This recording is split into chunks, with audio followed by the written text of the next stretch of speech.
Iigtingin natin ang pagkakapatiran. Kung yung mga nasa fraternity, di ba, yung mga fraternity nila na mga kung ano-anong kalokohan ng pinaggagawa kung minsan, sila, sabi nila, walang iwanan, one for all for one. Minsan, kalokohan lang ang pinagkakaisahan nila. Hindi tayo ganon, mga kapatid. Kundi bilang mga lingkod ng Diyos, magkakaisa tayo sa pag-iibigan at sa paggawa ng kabutihan sa lahat ng mga tao. Sa 1 ng Galacia, basahin natin.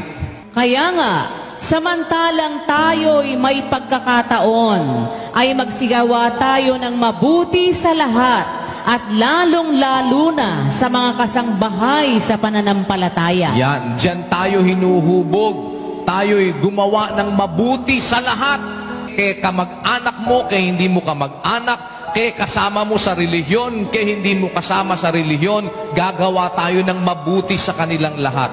Lalo na sa ating kasambahay sa pananampalataya. Kaya bilang mga magkakapatid, sama-sama tayo ngayon na magtataguyod ng ating pananampalataya na ang mabuting gawa ay hindi magbubunga ng masama.